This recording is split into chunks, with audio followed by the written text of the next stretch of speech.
I've touched on this subject before, but I thought it deserved a little more attention. Um, it's sort of a recent revelation for me that all these religious people, we're arguing the wrong side of the argument. You know, Look, I mean, evolution is obvious. Um, you know, the physics of matter, the fact that there isn't any mysterious miracles going on that are anywhere near legitimate. I mean, Mary's face on a piece of French toast. I mean, come on, just to see, look how desperate these people are. And so we are, arguing facts to people. And it occurred to me that we're really looking at this all wrong. These people don't believe this bullshit, and they're just all liars. And they're on a scale. I mean, there's really big liars, and then there's the little liars. And I think we know that the big liars are, the more vocal they are, the more manipulative they are, the bigger the liar they are. I mean, we've all seen the preachers who have, been caught in all kinds of stuff, hookers, the rest of it. Jimmy Swagger comes to mind, and I've sinned. That was his remark, and I said, no, you didn't sin. You have obviously have no faith in God. You have no belief there is a God, because you wouldn't commit such a preposterous sin if you actually believed there was a God. So your sin is that you have been lying to people and professing faith when you have none. And I was thinking, it'd be just great if we could give the Pope a lie detector test. Because I don't think the Pope believes in God. Not for a minute. I mean, you can't read the New Testament and then start behaving like the Pope. I mean, $10,000 boots and the rest of this crap. I mean, come on. All this money and the gold and the jewels and all the rest. This is Old Testament crap. This ain't Christian. And so, I mean, it's just so obvious that the Pope is not a Christian. I mean, it's just obvious. I mean, shit. And here we are. We're sitting there arguing with these people, and we really shouldn't be. All we should be doing is attacking them as liars. We should be getting to the lie. Okay, because that's all it's about. And there's probably 2 or 3 different kinds, and maybe we should compile a list, because some other people should maybe help contribute to this. And let's figure out all the reasons why you would so preposterously lie to your fellow human beings about such a belief.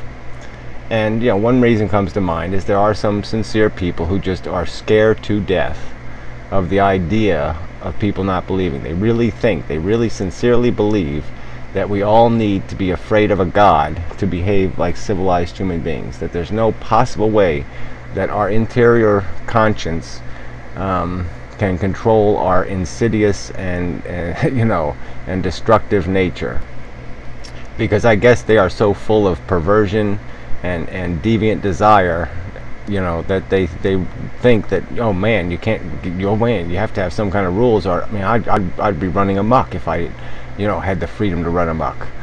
And so, but that's sort of an indication that there is that. The more deviant the personality, the harder their faith is, because they are desperately trying to control their behavior, their own desires and will, and the only thing that's keeping them in control is this pretense of religion. And so they've, and then for another group of religious people, it's the whole group thing. It is the cult. It is the social network. Okay, they have this place to go where people love them and take care of them, and they all be buddy-buddy, and they all polite to each other, and if they get fat, they don't tell each other they're fat, and all the rest of this bullshit. And so just blow smoke up each other's asses, and it's just this fun little group. And group psychology's all over the place. And so that's that's a known quantity. And so there's a percentage that just want to cling to the legitimacy of their social network, and they don't want that damaged by a pervasive belief in society that they are fools and idiots, because that will hurt the credibility of their group, and they don't want to lose their little social network. And like I said, you look at the behavior of people. Just think how would you behave if you actually believed in this biblical storytelling? I mean, just there's no, I would be so fearless. I mean, I would be in Iraq right now, and I would just walk up to everybody. I'd be standing right in the middle of the gunfire and just say, "Stop it all." And I wouldn't, what? I'm going to worry about getting killed. I'm going to wear armor. I'm going to, no. I mean, look at what Christians do. They buy life insurance. They don't have any faith.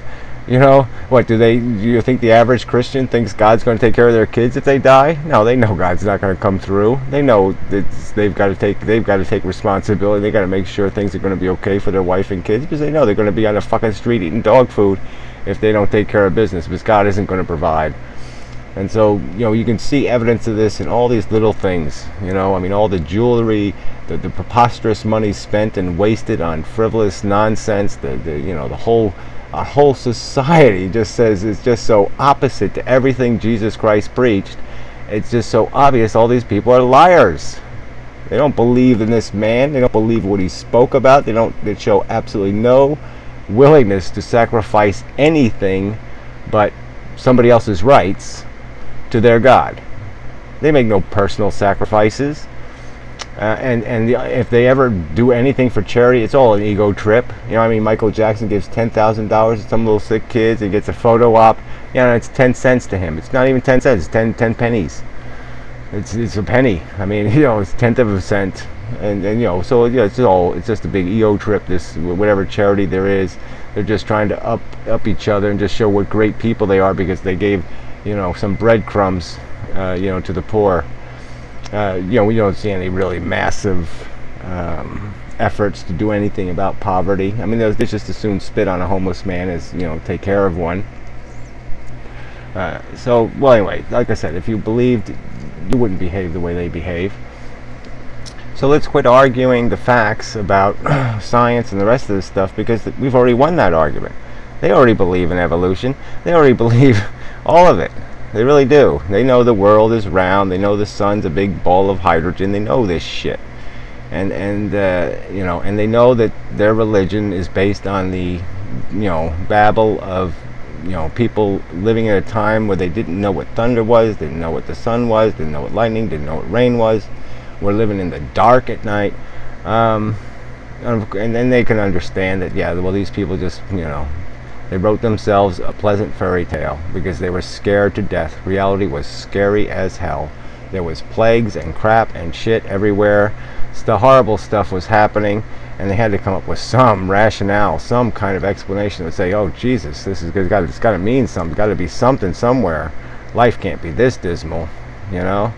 I mean, what? 1 out of 10 babies survived, and what's the numbers? I mean, it's just, it's a horrible, dismal, dark, dank, ugly life.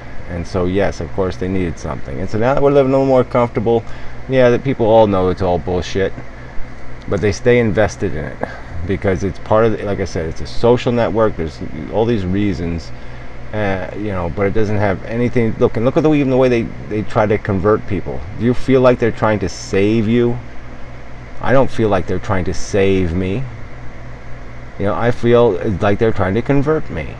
And I think they're trying to convert me just because they don't, like I said, they're intimidated by the idea that they will eventually become this, laughed at minority.